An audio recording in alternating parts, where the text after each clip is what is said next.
Hi hello friends, ಎಲ್ಲರಿಗೂ ನಮಸ್ಕಾರ. ರೇಖಾ ಅಡುಗೆ ಚಾನಲ್ಗೆ ಸ್ವಾಗತ. ನನ್ನ ಚಾನಲ್ನ ಹೊಸದಾಗಿ ನೋಡ್ತಾ ಇದ್ದರೆ ಪ್ಲೀಸ್ ಸಬ್ಸ್ಕ್ರೈಬ್ ಮಾಡ್ಕೊಳ್ಳಿ. ಬನ್ನಿ, ಇವತ್ತು ಬಂದ್ಬಿಟ್ಟು ಒಂದು ಡಿಫ್ರೆಂಟಾಗಿ ಒಂದು ಕಲರ್ಫುಲ್ಲಾಗಿ ಚಿಲ್ಲಿ ಪನ್ನೀರ್ ರೋಲ್ ರೆಸಿಪಿ ತೋರಿಸ್ಕೊಡ್ತೀನಿ. ಆಲ್ರೆಡಿ ನಾನು ಒಂದು 2-3 ವೆರೈಟಿ ರೋಲ್ ರೆಸಿಪಿ ಹಾಕಿದ್ದೀನಿ. ಇದಂತೂ ತುಂಬಾ ಸೂಪರಾಗಿ ಸ್ಪೈಸಿಯಾಗಿರುತ್ತೆ. ಸೊ ನೀವೊಂದು ಸ್ಟ್ರೀಟ್ ಫುಡ್ಡಲ್ಲಿ ಅಥವಾ ರೆಸ್ಟೋರೆಂಟಲ್ಲಿ ಈ ಥರ ಒಂದು ಡಿಫ್ರೆಂಟಾಗಿ ರೋಲ್ ತಿಂದಿದ್ರೆ ಖಂಡಿತ ನೀವು ಸಹ ಮನೇಲಿ ಇದೇ ರೀತಿ ಮಾಡ್ಕೊಬೋದು. ಈಗ ಯಾವ ರೀತಿ ಮಾಡೋದಂತ ನೋಡ್ಕೊಬರೋಣ. ಈಗ ಸ್ಟವ್ ಮೇಲೆ ಒಂದು ಫ್ರೈ ಪ್ಯಾನ್ ಇಟ್ಕೊಂಡು 2 ಟೇಬಲ್ ಸ್ಪೂನ್ ಎಣ್ಣೆ, ಇದಕ್ಕೆ ಒಂದು 5 ಪೀಸ್ ಬೆಳ್ಳುಳ್ಳಿನ ಕಟ್ ಮಾಡಿ ಹಾಕ್ಕೊತಾ ಇದ್ದೀನಿ. ಒಂದೇ ಒಂದು ಹಸಿರು ಮೆಣಸಿನ್ಕಾಯಿನ ಕಟ್ ಮಾಡಿ ಹಾಕ್ಕೊತಾ ಇದ್ದೀನಿ. ಇದನ್ನು ಲೈಟಾಗಿ ಫ್ರೈ ಮಾಡ್ಕೊಳ್ಳೋಣ. ತುಂಬಾ ಚೆನ್ನಾಗಿರುತ್ತೆ ಈ ರೋಲ್ ರೆಸಿಪಿ. ಮಕ್ಕಳಿಗೆ ಈ ಥರ ಒಂದು ಕಲರ್ಫುಲ್ಲಾಗಿ ಮಾಡಿಕೊಡಿ. ಇಲ್ಲಿ ತರಕಾರಿ ನಾನು ಎಲೆಕೋಸು ಮತ್ತು ಈರುಳ್ಳಿ 3 ಥರ ಕ್ಯಾಪ್ಸಿಕಮ್ ಯೂಸ್ ಮಾಡಿದ್ದೀನಿ. ನಿಮಗೆ 3 ಥರ ಕ್ಯಾಪ್ಸಿಕಮ್ ಎಲ್ಲ ಯಾವುದಿದೆ ಅದನ್ನೇ ಯೂಸ್ ಮಾಡ್ಕೋಬೋದು. ಅಥವಾ ನಿಮ್ಗೆ ಇಷ್ಟವಾದಂಥ ತರಕಾರಿಗಳು ಕೂಡ ಹಾಕ್ಕೊಬೋದು. ಕ್ಯಾರೆಟ್ ಹಾಕ್ಕೋಬೋದು, ಬೀಟ್ರೂಟ್ ಹಾಕ್ಕೋಬೋದು. ಸೊ ಇದಕ್ಕೆ ಮೇನ್ ಇಂಗ್ರೀಡಿಯೆಂಟ್ಸು ಪನ್ನೀರು. ಸೊ ಇದನ್ನೆಲ್ಲ ತರಕಾರಿ ಹಾಕ್ಕೊತಾ ಇದ್ದೀನಿ. ನಾನೆಲ್ಲ ಒಂದು ಕ್ಯಾಪ್ಸಿಕಮಲ್ಲಿ ಅರ್ಧ ಭಾಗದಷ್ಟು ಹಾಕ್ಕೊತಾ ಇದ್ದೀನಿ. ಈರುಳ್ಳಿ ಒಂದು ದೊಡ್ಡ ಸೈಜು, ಸೇಮ್ ಸೈಜಿಗೆ ಎಲೆಕೋಸು ಕಟ್ ಮಾಡಿ ಹಾಕ್ಕೊಂಡಿದ್ದೀನಿ. ಸೊ ಇದನ್ನು ಒಂದು ಮೀಡಿಯಮ್ ಫ್ಲೇಮಲ್ಲಿ ಇಟ್ಟು 2 ನಿಮಿಷ ಫ್ರೈ ಮಾಡ್ಕೊಳ್ಳೋಣ. ಸೊ ತುಂಬ ಜನ ನನಗೆ ಸಬ್ಸ್ಕ್ರೈಬ್ ಮಾಡಿ ಸಪೋರ್ಟ್ ಮಾಡಿದ್ದೀರಾ. ನಿಮ್ಮ ಸಪೋರ್ಟ್ ಹೀಗೆ ಇರಲಿ, ತುಂಬಾ ಖುಷಿಯಾಗುತ್ತೆ. ಮತ್ತು ಒಳ್ಳೊಳ್ಳೆ ಕಮೆಂಟ್ ಮಾಡಿ ನನಗೆ ವಿಶ್ ಮಾಡ್ತೀರಾ. ತುಂಬಾ ಸಪೋರ್ಟ್ ಇದೆ, ತುಂಬಾ ಇಷ್ಟ ಆಯಿತು ನನಗೆ. ಇದೇ ರೀತಿ ಸಪೋರ್ಟ್ ಮಾಡ್ತಾಯಿರಿ. ಸೊ ನಿಮ್ಮ ಕಮೆಂಟೆಲ್ಲ ಓದ್ತಾ ಇರ್ತೀನಿ, ರೀಪ್ಲೈ ಮಾಡಿಲ್ಲ ಅಂತ ಬೇಜಾರು ಮಾಡ್ಕೊಬೇಡಿ. ಸೊ ಇವಾಗ ನೋಡಿ, ಇದಕ್ಕೆ ಒಂದು ಸ್ವಲ್ಪ ಉಪ್ಪು ಹಾಕ್ಕೊಂಡು ಫ್ರೈ ಮಾಡ್ಕೊತಾ ಇದ್ದೀನಿ.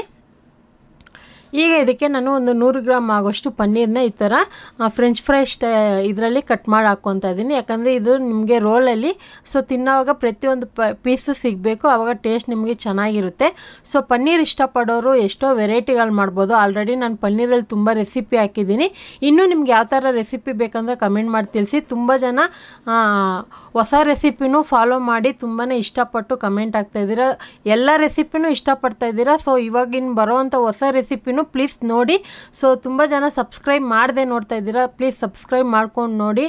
ಸೊ ಇವಾಗ ನೋಡ್ತಾ ಇರ್ಬೋದು, ಇದಕ್ಕೆ ಒಂದು 1/4 ಟೀ ಸ್ಪೂನ್ ಪೆಪ್ಪರ್ ಪುಡಿ, 1/4 ಟೀ ಸ್ಪೂನ್ ಖಾರದ ಪುಡಿ, ಒಂದು 1/4 ಟೀ ಸ್ಪೂನ್ ಆಗೋಷ್ಟು ಸೋಯಾ ಸಾಸ್ ಹಾಕ್ಕೊತಾ ಇದ್ದೀನಿ.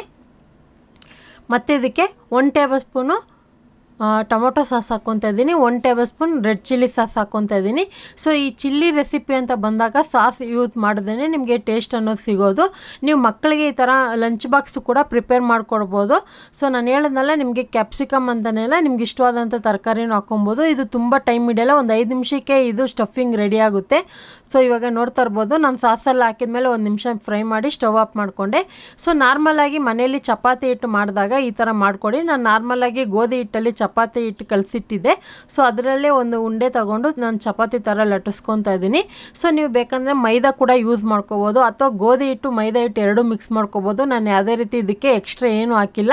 ಸೊ ಇದಕ್ಕೆ ಬೇರೆ ನಾರ್ಮಲ್ ಉಪ್ಪು, ಒಂದು ಸ್ವಲ್ಪ ಎಣ್ಣೆ ಹಾಕಿ ಹಿಟ್ಟು ಕಲಸಿಟ್ಕೊಂಡಿದ್ದೆ. ಒಂದು ಅರ್ಧ ಗಂಟೆ ಮುಂಚೆನೇ ಕಲಸಿಟ್ಕೊಂಡಿದ್ದೆ. ಸೊ ಇವಾಗ ಇದನ್ನು ನಾನು ಹೆಂಚ ಮೇಲೆ ಹಾಕಿ ನಾರ್ಮಲ್ ಚಪಾತಿ ಯಾವ ರೀತಿ ಮಾಡ್ತೀರೋ ಆ ಥರ ಮಾಡ್ಕೊತೀನಿ. ನೀವು ಈ ಥರ ರೋಲ್ ಮಾಡಬೇಕಂದ್ರೆ ಮೈದಾ ಹಿಟ್ಟು ಯೂಸ್ ಮಾಡಿದೆ. ಸೊ ತಿನ್ನೋದಕ್ಕೂ ಚೆನ್ನಾಗಿರುತ್ತೆ. ಹೆಲ್ತಿಯಾಗಿ ನೋಡೋಕೆ ಹೋದರೆ ಗೋಧಿ ಹಿಟ್ಟು ಬೆಸ್ಟ್ ಅಂತ ಹೇಳ್ಬೋದು. ಅದಕ್ಕೋಸ್ಕರ ಗೋಧಿ ಹಿಟ್ಟಲ್ಲಿ ತೋರಿಸ್ಕೊಡ್ತಾ ಇದ್ದೀನಿ. ಸೊ ಮಕ್ಕಳಿಗೆ ಕೂಡ ನೀವು ಇದೇ ಥರ ದೊಡ್ಡದಂತಲ್ಲ, ಚಿಕ್ಕದಾಗಿ ಕೂಡ ಮಾಡಿಕೊಡ್ಬೋದು. ಸೊ ಒಂದು ತಿನ್ನೋ ಜಾಗದಲ್ಲಿ ಚಿಕ್ಕದಾದರೆ ಒಂದು 2 ರೋಲ್ ತಿನ್ಕೊತಾರೆ. ಇವಾಗ ನೋಡಿ, ಈ ಥರ ನಾನು ಬಟರ್ ಪೇಪರ್ ಯೂಸ್ ಮಾಡ್ತಾಯಿದ್ದೀನಿ. ಇದನ್ನೆಲ್ಲ ರೋಲ್ಗೆ ಯೂಸ್ ಮಾಡ್ತಾರಲ್ಲ, ಸೊ ಮನೇಲಿ ತಂದು ತುಂಬ ದಿವಸ ಆಯಿತು. ಸೊ ಯೂಸ್ ಮಾಡೋಣ ಅಂತ ಮಾಡ್ತಾಯಿದ್ದೀನಿ. ನೀವು ಏನಾದರೂ ಮಕ್ಕಳಿಗೆ ಲಂಚ್ ಬಾಕ್ಸ್ ಕೊಡೋದಾದರೆ ಸಿಲ್ವರ್ ಫಾಯಿಲ್ ಪೇಪರ್ ಬರುತ್ತಲ್ಲ, ಅದ್ರಲ್ಲಿ ಮಾಡಿಕೊಟ್ರೆ ಬಿಸಿಯಾಗಿ ಹಾಗೇ ಇರುತ್ತೆ. ಸೊ ಈ ಥರ ಬಟರ್ ಪೇಪರಲ್ಲಿ ಕೂಡ ನೀವು ಕೊಡ್ಬೋದು, ರೋಲ್ ಮಾಡಿ ಬಿಸಿಯಾಗಿ ಇರುತ್ತೆ. ಸೊ ಇಲ್ಲಿ ನಾನು ಮಯೋನೀಸ್ ಸಾಸನ್ನು 1 ಟೇಬಲ್ ಸ್ಪೂನು ಟೊಮೊಟೊ ಸಾಸ್ ಹಾಕ್ಕೊತಾ ಇದ್ದೀನಿ. ಸೊ ನಿಮ್ಮ ಹತ್ರ ಏನಾದರೂ ಇದಕ್ಕೆ ಸ್ಯಾಂಡ್ವಿಚ್ಗಂತ ಸಾಸ್ಗಳಿರುತ್ತಲ್ಲ ಅದು ಕೂಡ ಯೂಸ್ ಮಾಡ್ಕೋಬೋದು, ಅಥವಾ ಬೇರೆ ಟೊಮೊಟೊ ಸಾಸ್ ಕೂಡ ಯೂಸ್ ಮಾಡ್ಕೋಬೋದು. ಅಥವಾ ನೀವು ಗ್ರೀನ್ ಚಟ್ನಿ ಮಾಡೋದಾದರೆ ಆ ರೆಸಿಪಿ ಕೂಡ ಆಲ್ರೆಡಿ ಹಾಕಿದ್ದೀನಿ. ಸೊ ನಾರ್ಮಲಾಗಿ ಗ್ರೀನ್ ಚಟ್ನಿ ಹಾಕಿದ್ರೆ ಇನ್ನೂ ಸೂಪರಾಗಿರುತ್ತೆ ಈ ಥರ ರೋಲ್ಗೆಲ್ಲ. ಈಗ ಮೇಲೆ ಒಂದು ಸ್ವಲ್ಪ ಹಸಿ ಈರುಳ್ಳಿ ಹಾಕ್ಕೊಂಡು ಸ್ಟಫಿಂಗ್ ಏನು ರೆಡಿ ಮಾಡಿದ್ನೋ ಅದನ್ನು ಹಾಕ್ಕೊತಾ ಇದ್ದೀನಿ. ತುಂಬಾ ಚೆನ್ನಾಗಿರುತ್ತೆ. ಇನ್ನೇನು ಹೊಸ ವರ್ಷ ಬರ್ತಾಯಿದೆ. ಈ ಥರ ಏನಾದರೂ ನೀವು ಮನೇಲಿ ಸಿಂಪಲ್ಲಾಗಿ ಒಂದು 10 ಜನ 5 ಜನ ಪಾರ್ಟಿ ಮಾಡ್ತೀರಂದರೆ ಡಿಫ್ರೆಂಟಾಗಿ ಒಂದೇ ಥರ ಮಾಡೋದಕ್ಕಿಂತ ಈ ಥರ ಡಿಫ್ರೆಂಟ್ ಸ್ನ್ಯಾಕ್ಸ್ಗಳು ಕೂಡ ಮಾಡಿಕೊಡ್ಬೋದು. ಸೊ ಇವಾಗ ಸ್ಟಫಿಂಗ್ ಇಟ್ಟಿದ್ದಾಯಿತು. ಎಕ್ಸ್ಟ್ರಾ ಬೇಕಂದರೆ ನೀವು ಟೊಮೊಟೊ ಸಾಸು ಇನ್ನೂ ಏನಾದರೂ ಹಸಿ ತರಕಾರಿ ಕೂಡ ಹಾಕ್ಕೊಬೋದು. ಈಗ ರೋಲ್ ಮಾಡ್ಕೊತಾ ಇದ್ದೀನಿ. ರೋಲ್ ಮಾಡಿ ಬೇಕಂದರೆ ಮಧ್ಯದಲ್ಲಿ ಒಂದು ಟೂತ್ಪಿಕ್ ಕಡ್ಡಿಯಿಂದ ನಾವು ಈ ಥರ ಚುಚ್ಕೊಂಡ್ರೆ ಇದು ಕರೆಕ್ಟಾಗಿ ಆಗೇ ಇರುತ್ತೆ ತಿನ್ನೋವರೆಗೂ. ನೀವು ಇನ್ನೂ ಟೈಟಾಗಿ ರೋಲ್ ಮಾಡಬೇಕಂದ್ರೆ ಮಾಡ್ಕೊಬೋದು. ಸೊ ಬಿಸಿಯಾಗಿ ಬೇಕಂದರೆ ಸಿಲ್ವರ್ ಫಾಯಿಲ್ ಯೂಸ್ ಮಾಡಿ. ಸೊ ಖಂಡಿತ ಇವತ್ತು ತೋರಿಸಿರುವಂಥ ಈ ರೆಸಿಪಿ ನಿಮಗೆಲ್ಲ ಇಷ್ಟ ಆಗಿದೆ. ನೀವು ಟ್ರೈ ಮಾಡಿ ಯಾವ ಥರ ಇದೆ ಅಂತ ಕಮೆಂಟ್ ಮಾಡಿ ತಿಳಿಸಿ. ಈ ರೆಸಿಪಿ ಇಷ್ಟ ಆಯ್ತು ಅಂದರೆ ಒಂದು ಲೈಕ್ ಮಾಡಿ, ಶೇರ್ ಮಾಡಿ. ರೇಖಾ ಅಡುಗೆ ಚಾನಲ್ನ ಪ್ಲೀಸ್ ಸಬ್ಸ್ಕ್ರೈಬ್ ಮಾಡ್ಕೊಳ್ಳಿ. ಈ ವಿಡಿಯೋ ನೋಡಿದ್ದಕ್ಕಾಗಿ ಎಲ್ಲರಿಗೂ ಧನ್ಯವಾದಗಳು.